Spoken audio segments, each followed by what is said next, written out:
વંદે ગુજરાત. નમસ્કાર. આજે હું વર્ચ્યુઅલ ક્લાસરૂમ ટ્રેનિંગ સેશનમાં આપ સૌનું હાર્દિક સ્વાગત કરું છું. આજે આપણે આઈટીઆઈમાં ચાલતા એલએસીપી ટ્રેડ એટલે લેબોરેટરી આસિસ્ટન્ટ કેમિકલ પ્લાન્ટમાં અંતર્ગત અભ્યાસક્રમમાં આવતા છઠ્ઠા બી સમૂહના આવર્તીય અભ્યાસ નામના લેસનનું તાલીમ સહ વિગતવાર આપણે અભ્યાસ કરીશું. આપણે જોઈએ એ પ્રમાણે વિશ્વમાં શોધાયેલા અને અસ્તિત્વ ધરાવતા તત્વોના અભ્યાસને આધારે તત્વોનું વર્ગીકરણ કરવામાં આવેલું છે. તેને માટે જુદા જુદા વૈજ્ઞાનિકોએ પ્રયાસ કરેલો છે, જેના નામ છે ડોબેનિયર, ડુમાસ, લોથર મેયર, ન્યુલેન્ડ વગેરે વૈજ્ઞાનિકોએ તત્વોનું વર્ગીકરણ કરેલું હતું. છેવટે મેન્ડેલિફ નામના વૈજ્ઞાનિકે તત્વોનું વર્ગીકરણ દર્શાવતું આવર્ત કોષ્ટક એટલે કે પિરિયોડિક ટેબલ બનાવ્યું. મેન્ડેલિફે પરમાણુ ભારના ચડતા ક્રમમાં તત્વો અને તેમના સંયોજનોના ગુણધર્મોને આવર્તનીયતા દર્શાવી. તેના આધારે મેન્ડેલિફે તત્વોનું વર્ગીકરણ દર્શાવતું આવર્ત કોષ્ટક પિરિયોડિક ટેબલ ઈસવીસન 1869માં રજૂ કર્યું. મેન્ડેલિફે આવર્ત કોષ્ટકમાં તત્વોની વહેંચણી માટે 7 આવર્ત અને 8 સમૂહમાં આવર્તોની વહેંચણી કરી હતી. આધુનિક આવર્ત કોષ્ટક વિશે આપણે સમજીએ. મેન્ડેલિફના આવર્ત કોષ્ટક પછી તેમાં થોડા ફેરફાર કરીને આધુનિક આવર્ત કોષ્ટક અત્યારે આપણે લેટેસ્ટમાં આધુનિક આવર્ત કોષ્ટક પરથી અભ્યાસ તત્વોનો કરીએ છીએ. એક જ સમૂહના તત્વો અને તેના સંયોજનોની પ્રક્રિયાઓ મોટે ભાગે સમાન હોય છે, પરંતુ તેની ક્રિયાશીલતામાં નોંધપાત્ર ફેરફાર જણાય છે. એટલે કે સમૂહનું પહેલું તત્વ હોય એ કદાચ વધારે ક્રિયાશીલ હોય, એના પછીનું જે તત્વ આવતું હોય તે ઓછું ક્રિયાશીલ હોય. તત્વોના પરમાણુની ઇલેક્ટ્રોન રચનાના અભ્યાસ પરથી આ બાબત આપણે સમજીશું. હવે પરમાણુ અને એની ઇલેક્ટ્રોન રચના કેવી હોય તેનું આપણે બેઝિક નોલેજ આપણે ટેલિટોપ દ્વારા સમજીએ કે પરમાણુ કેવો આકારનો હોય. હવે ધારો કે પરમાણુ એ આપણે સૂર્યમંડળ જેવો જ હોય. એના કેન્દ્રમાં આ પરમાણુનું કેન્દ્ર છે. તેમાં ન્યુટ્રોન, જેને N વડે દર્શાવીએ, અને પ્રોટોન, જેને P વડે દર્શાવીએ. હવે N એટલે કે ન્યુટ્રોન અને P એટલે કે પ્રોટોન આ પરમાણુનું કેન્દ્ર છે. હવે પરમાણુનું કેન્દ્ર જેમ સૂર્ય કેન્દ્રમાં છે સૂર્યમંડળમાં અને આજુબાજુ ગ્રહો ફરે છે, તેમ પરમાણુના કેન્દ્રની આજુબાજુની કક્ષકમાં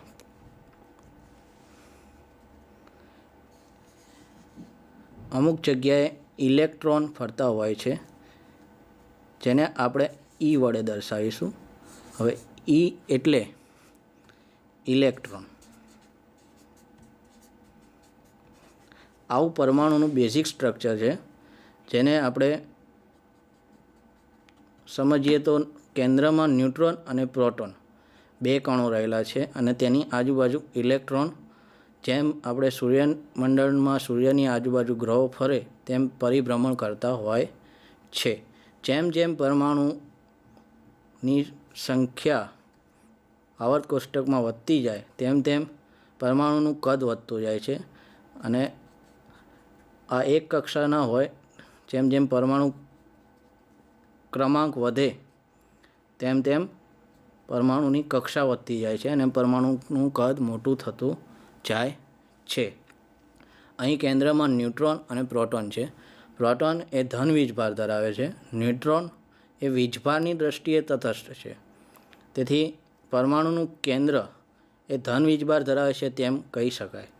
હવે જે આજુબાજુ ઇલેક્ટ્રોન ફરે છે તે ઋણ વીજભાર ધરાવે છે. તેથી ઇલેક્ટ્રોન ઋણ વીજભાર અને પ્રોટોન ધન વીજભાર જેટલા જ ઇલેક્ટ્રોન તેટલા જ પ્રોટોન અણુ હોય છે. હવે ઇલેક્ટ્રોન ઋણ વીજભાર ધરાવે છે અને પ્રોટોન ધન વીજભાર ધરાવે છે. તેથી પરમાણુ કહી શકાય કે પરમાણુ વીજભારની દ્રષ્ટિએ તટસ્થ હોય છે. ઇલેક્ટ્રોન અને પ્રોટોન બેમાંથી કોઈ પણ એકની સંખ્યા એને કહેવાય છે પરમાણુ ક્રમાંક. પરમાણુ ક્રમાંક. પરમાણુ ક્રમાંક પરથી આધુનિક આવર્ત કોષ્ટકમાં તત્વોની ગોઠવણી થઈ છે.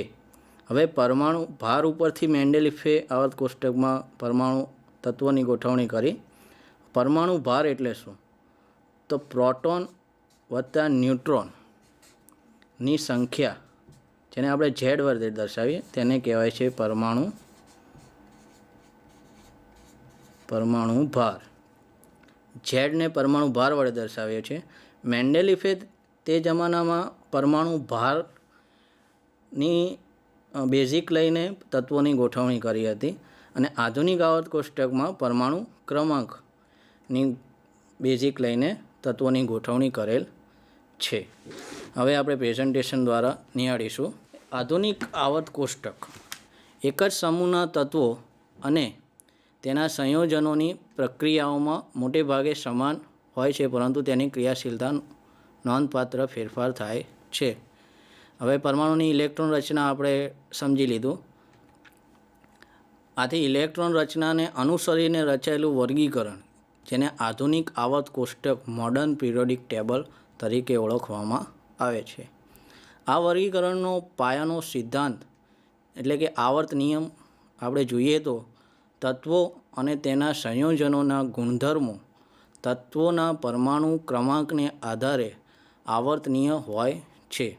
એટલે કે પરમાણુ ક્રમાંકને આધારે આધુનિક આવર્ત કોષ્ટકની રચના થઈ છે. આધુનિક આવર્ત કોષ્ટકની રૂપરેખા આપણે સમજીએ તો જેમ જેમ તત્વો શોધાતા ગયા તેમ તેમ આધુનિક આવર્ત કોષ્ટકમાં તેના પરમાણુ ક્રમાંકને આધારે ઉમેરો થતો ગયો છે. હાલમાં આધુનિક આવર્ત કોષ્ટકમાં 118 તત્વોનો સમાવેશ થાય છે. વિશ્વમાં જેટલા પણ પદાર્થો છે જે આપણે નરી આંખે જોઈ શકીએ છીએ અને વાયુ સ્વરૂપ પણ, એ બધા જ પદાર્થો કોઈ પણ તત્વના સંયોજનો છે અથવા તો શુદ્ધ તત્વો છે. સોનું આપણને શુદ્ધ તત્વમાં મળી રહે છે. અને રેતી તો સિલિકા છે. લોખંડ જોઈએ તો એ આયર્ન છે તત્વ. એમાં પ્લાસ્ટિકમાં કાર્બન અણુઓની ચેન હોય છે, એટલે કે કાર્બન પરમાણુ રહેલ છે. આપણે ખાઈએ છીએ ખોરાક, તેમાં પણ અમુક પ્રકારના એસિડ્સ રહેલા છે, જેમનું સ્ટ્રક્ચરમાં કાર્બન પરમાણુ, હાઇડ્રોજન પરમાણુ, નાઇટ્રોજન પરમાણુ એવા રહેલા છે. એટલે કે વિશ્વમાં, યુનિવર્સમાં કોઈ પણ વસ્તુ આ 118 તત્વોમાંથી જ બનેલી છે. આ આધુનિક આવર્ત કોષ્ટકનું ચિત્ર છે. જે આપણે જોઈએ તે પ્રમાણે ઊભા જે છે તેને સ્તંભ કહેવાય છે અને જે આડી લાઈન છે તેને આવર્ત કહે છે. હવે 118 તત્વો આ રીતના પરમાણુ ક્રમાંકને આધારે પિરિયોડિક ટેબલમાં ગોઠવાયેલા છે. હવે આધુનિક આવર્ત કોષ્ટક પરથી આપણે 6th B સમૂહનું આપણે અભ્યાસ કરીશું. આધુનિક આવર્ત કોષ્ટકમાં 7 આવર્ત છે, જેમાં તત્વોની સંખ્યા આ પ્રમાણે છે. પહેલો જે આપણે આવર્ત જોયો આડો, તેમાં 2 જ તત્વો હતા. બીજી આડી લાઈન જોઈ તેમાં 8 તત્વો હતા. ત્રીજા આવર્તમાં 8 તત્વો, ચોથા આવર્તમાં 18 તત્વો, પાંચમા આવર્તમાં 18 તત્વો, છઠ્ઠામાં 32 તત્વો અને સાતમામાં પણ 32 તત્વો હતા. આવર્ત કોષ્ટકમાં ઊભા જે કોલમો છે તેને સમૂહ કહેવામાં આવે છે. 1 થી 8 નંબરવાળા 8 સમૂહો અને 9મા સમૂહને શૂન્ય સમૂહ કહેવાય છે. શૂન્ય સમૂહમાં નિષ્ક્રિય વાયુ તત્વો રહેલા છે, હિલિયમ, નિયોન જેવા. 8મા અને શૂન્ય સમૂહ સિવાય બધા જ 1 થી 7 સમૂહને 2 રીતના ડિવાઈડ કરેલા છે, A અને B. એટલે કે 2 સમૂહમાં વહેંચવામાં આવેલા છે. 8મા સમૂહમાં 3 સમૂહોનો સમાવેશ થાય છે. એટલે કે જોઈએ તો આપણે 1 થી 7 તત્વોને 1 થી 7 સમૂહોને 1A 2A 3A 4A 5A 6A અને 7A એમ જુદા જુદા 7 સમૂહ આવેલા છે. તેવી જ રીતે 1B 2B 3B 4B 5B 6B અને 7B એમ જુદા જુદા 7 સમૂહ આવેલા છે. શૂન્ય સમૂહ પણ એક સમૂહ છે અને 8મા સમૂહમાં 3 સમૂહોનો સમાવેશ થાય છે. આમ 7 + 7 + 1 + 3 એમ 18 સમૂહોનું આવર્ત કોષ્ટક બનેલું છે, જે આધુનિક આવર્ત કોષ્ટક કહેવાય છે. આવર્ત કોષ્ટકની ઉપયોગિતા શું તે આપણે સમજીએ તો રસાયણશાસ્ત્રનો પદ્ધતિસરનો અભ્યાસ કરવા માટે આ કોષ્ટક ખૂબ જ મદદરૂપ બને છે. તત્વો અને તેના ગુણધર્મોનો અભ્યાસ સરળ બને તે માટે આવર્ત કોષ્ટક ખૂબ જ ઉપયોગી છે. નવા તત્વો મેન્ડેલિફે જ્યારે આવર્ત કોષ્ટક બનાવ્યું ત્યારે તેણે અમુક સ્થાને એને રિક્ત રાખી હતી, ખાલી રાખી હતી. હવે તેના ગુણધર્મો ત્યાં કોઈક તત્વ હશે એવું તેને એ સમયમાં લાગતું હતું. હવે એને આવર્ત કોષ્ટક ઉપરથી અમુક વૈજ્ઞાનિકોએ મેન્ડેલિફે આવર્ત કોષ્ટક બનાવ્યા પછી એ સ્થાન ઉપર કંઈક હશે એની શોધ ચાલુ કરી, તો એવા તત્વોની શોધ થઈ અને પછી આવર્ત કોષ્ટક પૂર્ણ થયેલ છે. નવા તત્વો વિશે અને તેમના ગુણધર્મો વિશે આગાહી પણ કરી શકાય છે. કેટલાક નિષ્ક્રિય તત્વોની શોધ અને તત્વોની શોધ તથા અન્ય તત્વોની શોધ અને તેમની રચના આવર્ત કોષ્ટકને આભારી હોય છે. આધુનિક આવર્ત કોષ્ટક. તો આધુનિક આવર્ત કોષ્ટકમાં અત્યારે આપણે સમૂહ 6B સમૂહ વિશે જોવાનું છે. તો સમૂહમાં રહેલા તત્વોની કઈ કઈ લાક્ષણિકતાઓ હોય છે તે આપણે સમજીએ. તો પહેલું છે, બાહ્ય કક્ષાની ઇલેક્ટ્રોન રચના સમાન હોય છે. એટલે કે એક જ સમૂહના તત્વોનું પરમાણુ રચનાનો આપણે અભ્યાસ કર્યો તે પ્રમાણે બહારની કક્ષામાં જેટલા ઇલેક્ટ્રોન હોય તે બધાની સંખ્યા બધા જ સમૂહના તત્વોમાં એક સરખી રહેલી હોય છે. એક જ સમૂહના તત્વો મોટે ભાગે સમાન રાસાયણિક પ્રક્રિયા કરે છે, પરંતુ ક્રિયાશીલતામાં ક્રમશઃ ફેરફાર થાય છે. એટલે કે એક જ સમૂહના તત્વો અમુક પ્રકારના કેમિકલ સાથે જે પ્રકારની રાસાયણિક પ્રક્રિયા કરે છે તે એક સરખી હોય છે. ત્રીજું, સમૂહમાં ઉપરથી નીચે તરફ જતા અધાતુપણાનો ગુણ ઘટે છે. એટલે કે સમૂહનું પહેલું તત્વ જેટલું ધાતુપણાનો ગુણ ધરાવે છે એના પછીનું તત્વ એનાથી થોડું ઓછું ધાતુ હશે, એના પછીનું તત્વ ઓછું ધાતુ હશે. એટલે ધાતુનો જે ગુણધર્મ હોય છે જેવા કે ટીપી શકાય છે, મજબૂત હોય છે, તેવા ગુણધર્મો ક્રમશઃ ઘટતા જાય છે. સમૂહમાં ઉપરથી નીચેની તરફ જતાં જેમ જેમ પરમાણુ ક્રમાંક વધે અને તેમ ઓક્સાઇડની બેઝિકતા અને એસિડિકતા ઘટે છે. બેઝિકતા વધે છે અને એસિડિકતા ઘટે છે. એટલે કે પહેલા તત્વના જે ઓક્સાઇડ હોય સમૂહનો તેની બેઝિકતા જેટલી હોય તેના કરતાં બીજા તત્વની બેઝિકતા વધારે હશે અને એસિડિકતામાં ઘટાડો થશે. આ 6B સમૂહ છે જે અલગ પિક્ચર દ્વારા આપણે સમજીશું. 6B સમૂહમાં પહેલું તત્વ છે ક્રોમિયમ, જેને આપણે Cr સંજ્ઞાવાળા દર્શાવી છે અને તેનો પરમાણુ ક્રમાંક 24 છે. બીજું તત્વ છે મોલ્બિડેનમ, જેને MO સંજ્ઞા વડે દર્શાવેલ છે, જેનો પરમાણુ ક્રમાંક છે 42. ત્રીજું તત્વ છે ટંગસ્ટન, જેને આપણે W વડે દર્શાવેલ છે અને તેનો પરમાણુ ક્રમાંક છે 74. અને ચોથું તત્વ છે સિબોર્જિયમ, જેને આપણે Sg તત્વ વડે દર્શાવીએ છીએ, જેને પરમાણુ ક્રમાંક છે 106. હવે 6B સમૂહનો આપણે અભ્યાસ કરીએ તો આવર્ત કોષ્ટકમાં છઠ્ઠા B સમૂહને ક્રોમિયમ સમૂહ તરીકે ઓળખાય છે, કારણ કે તેમાં પહેલું તત્વ ક્રોમિયમ છે આ સમૂહમાં ક્રોમિયમ, મોલ્બિડેનમ, ટંગસ્ટન અને સિબોર્જિયમ એમ 4 તત્વોનો સમાવેશ થાય છે. ક્રોમિયમ, મોલ્બિડેનમ અને ટંગસ્ટન આ તત્વોનું વધારે પ્રમાણમાં જાણકારી મળેલ છે, પણ સિબોર્જિયમ તત્વ એ હમણાં શોધાયેલું છે, તેથી તેની જાણકારી ખૂબ ઓછી છે. તેના ઉપર રિસર્ચ થઈ રહેલા છે.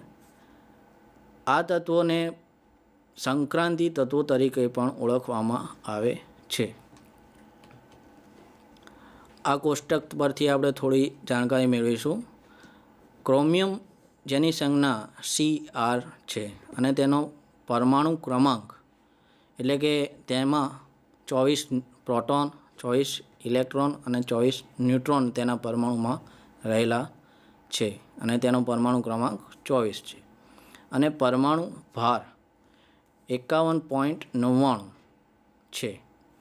હવે તેમાં ઇલેક્ટ્રોનની વહેંચણી કક્ષા પ્રમાણે જોઈએ તો પરમાણુ કેન્દ્ર અને એની પછીની જે કક્ષા આવે તેમાં 2 ઇલેક્ટ્રોન રહેલા છે. 2 ઇલેક્ટ્રોન પછીની કક્ષામાં, બીજી કક્ષામાં 8 ઇલેક્ટ્રોન, ત્રીજી કક્ષામાં 8 ઇલેક્ટ્રોન અને સૌથી બહારની કક્ષામાં 6 ઇલેક્ટ્રોન રહેલા છે. અને ઓક્સિડેશન સ્થિતિ એની +3 છે.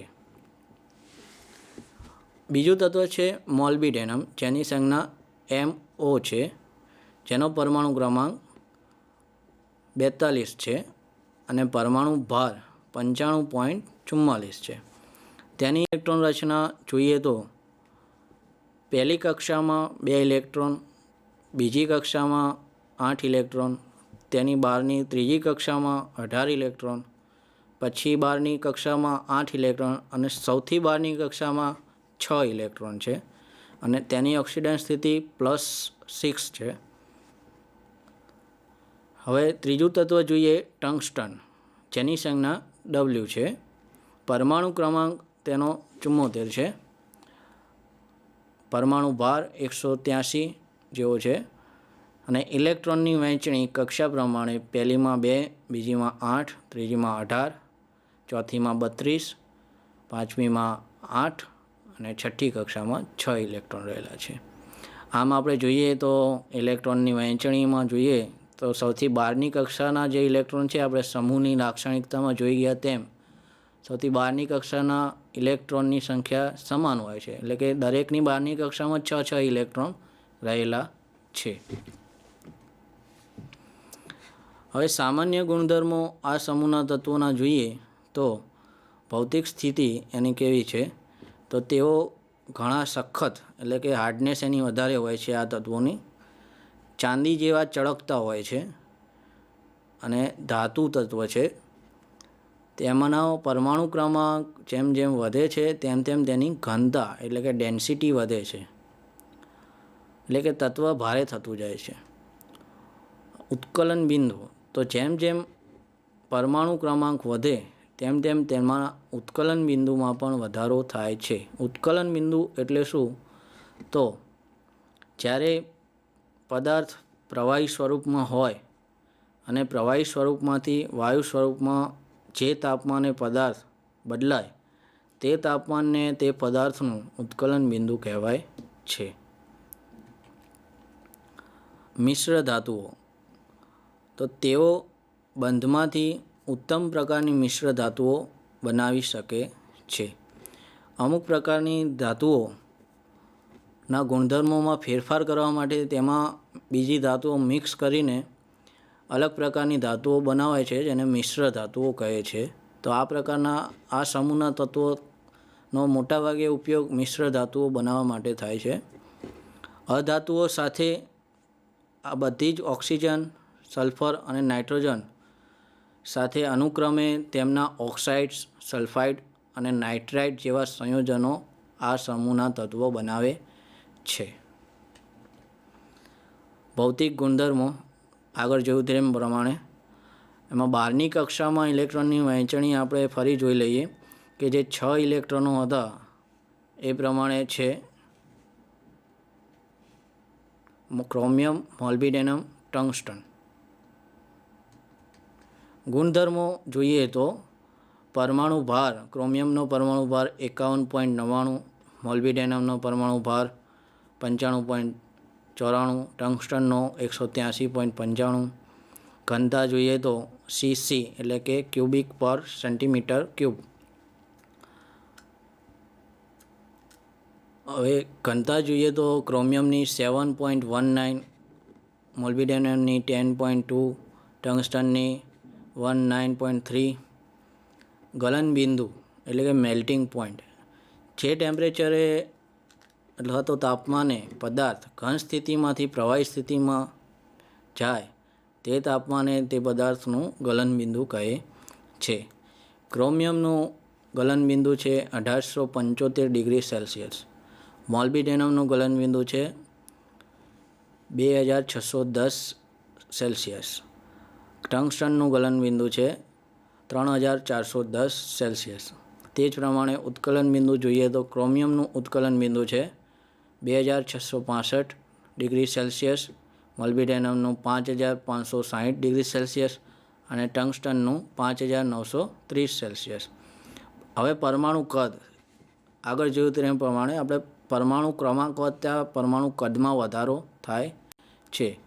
તો ક્રોમિયમનું પરમાણુ કદ છે 7.23, મોલ્બિડેનમનું 9.4 અને ટંગસ્ટનનું 9.53.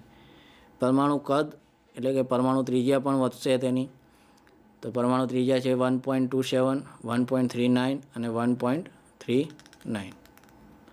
આયોનિક ત્રિજ્યા પણ વધે છે. આયોનિક શક્તિ પણ તેની ક્રમશઃ વધતી જાય છે.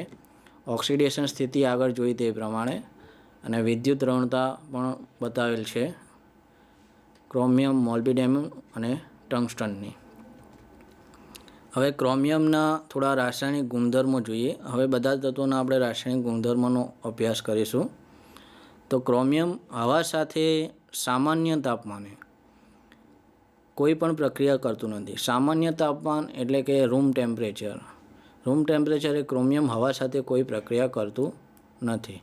પરંતુ ગરમ હવા કે ઓક્સિજન સાથે 2000 ડિગ્રી સેલ્સિયસ તાપમાને તે ક્રોમિયમ ઓક્સાઇડ બનાવે છે.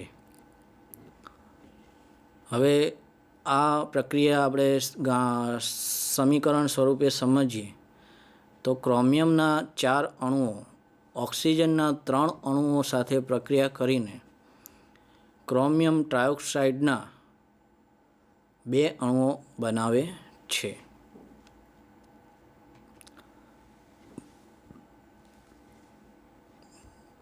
ક્રોમિયમની પાણી સાથેની પ્રક્રિયા જોઈએ તો સામાન્ય સ્થિતિમાં ક્રોમિયમ પાણી સાથેની કોઈ જ અસર થતી નથી, પરંતુ ખૂબ જ ઊંચી વરાળ તે લાલ ગરમી ઉત્પન્ન કરી ક્રોમિક ઓક્સાઇડ અને હાઇડ્રોજન આપે છે. હવે આ સમીકરણ આપણે જોઈએ તો 2 ક્રોમિયમના અણુઓ પાણીના 3 અણુઓ સાથે ભેગા મળીને પ્રક્રિયા કરે છે અને ક્રોમિયમ ટ્રાયોક્સાઇડ આપે છે અને 3 અણુઓ હાઇડ્રોજનના મુક્ત કરે છે. ક્રોમિયમની એસિડ સાથેની પ્રક્રિયા તો ધાતુઓ એસિડમાં ઓગળી જાય છે, પણ ગરમી આપતા અને જલદ એસિડ વાપરતા ઝડપથી ઓગળે છે. ક્રોમિયમ ક્ષાર વાદળી રંગનું દ્રાવણ ઉત્પન્ન કરે છે. તેનાથી હાઇડ્રોજન મુક્ત થાય છે. અહીં આપણે હાઇડ્રોક્લોરિક એસિડ સાથેની ક્રોમિયમની પ્રક્રિયા જોઈએ તો ક્રોમિયમમાં Cr સંજ્ઞા વત્તા 2 મોલ હાઇડ્રોક્લોરિક એસિડ જેની સંજ્ઞા છે HCl બંને વચ્ચે રાસાયણિક પ્રક્રિયા થઈને ક્રોમિયમ ડાયક્લોરાઇડ બને છે અને હાઇડ્રોજન વાયુ મુક્ત થાય છે.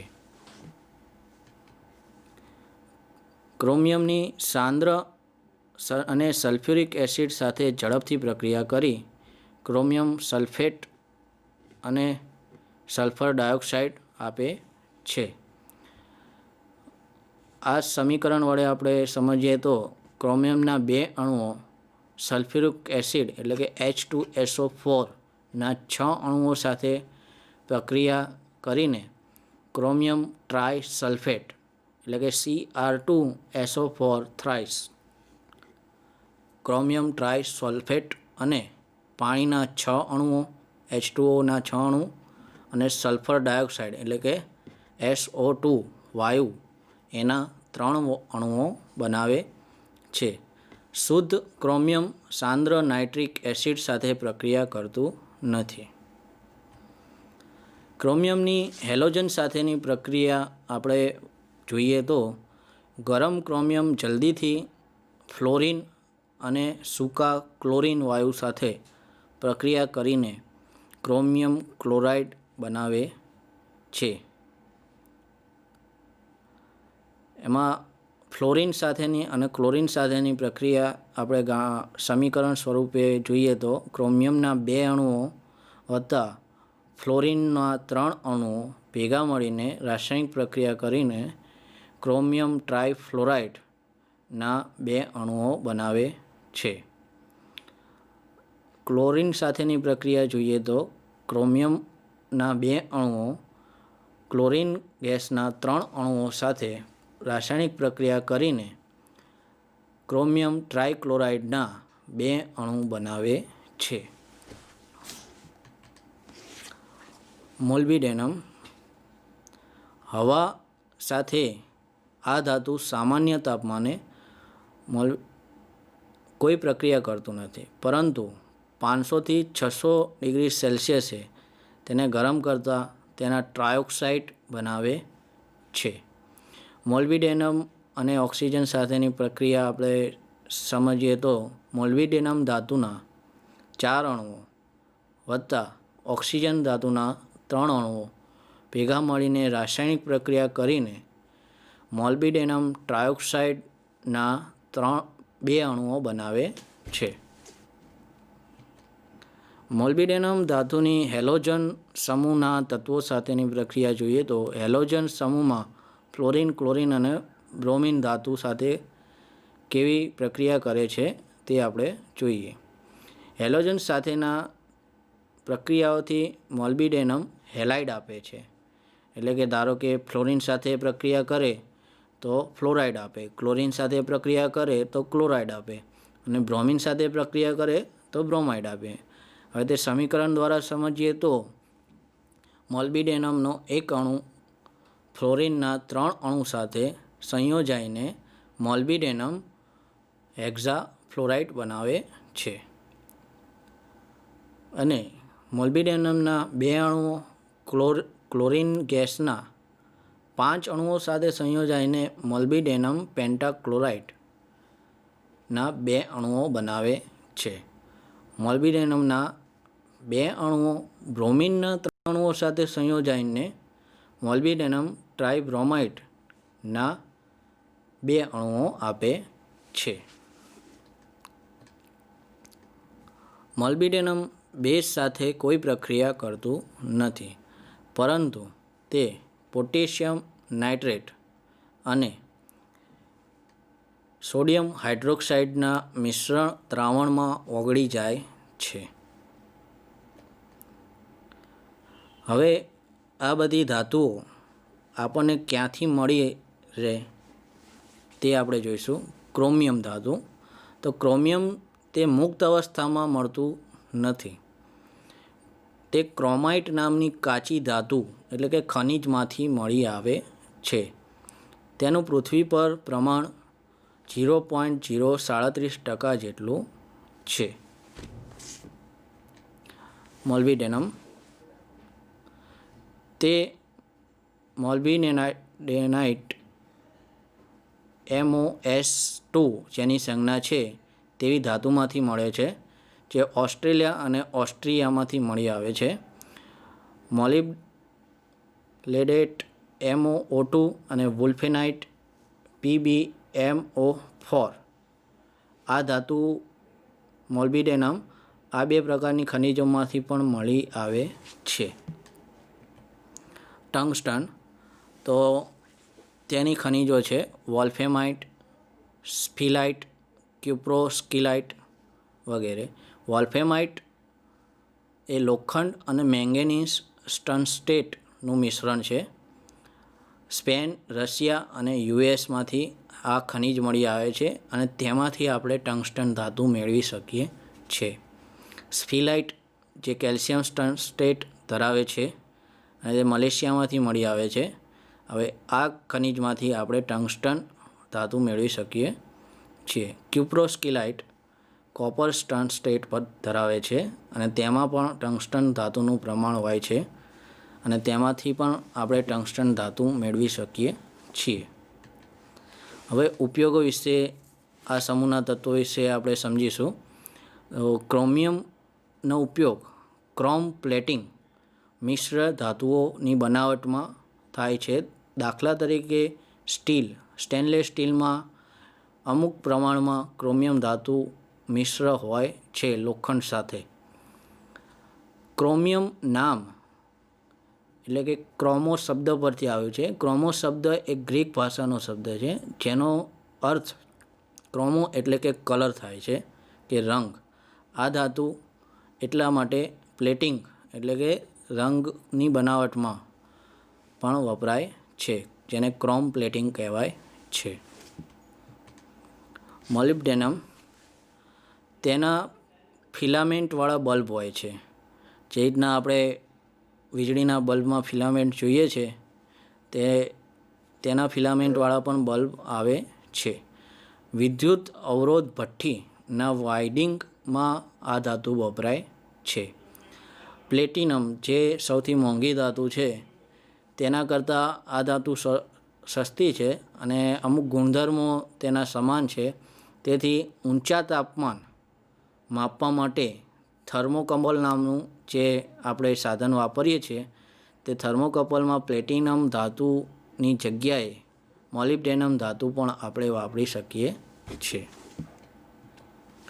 ટંગસ્ટન તો ઊંચા તાપમાન માપવા માટેના થર્મોકપલ નામના સાધનમાં ટંગસ્ટન ધાતુ વાપરી શકાય છે.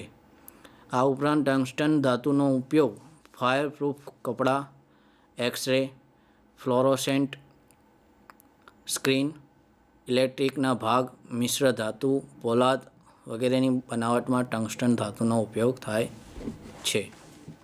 આજે છઠ્ઠા બી સમૂહ વિશે આપણે જે કંઈ ભણ્યા તે આપ સૌને ખૂબ જ લાભદાયી નીવડે એવી શુભકામના, અને આપે શાંતિથી મને સાંભળ્યો તે બદલ થેન્ક યુ.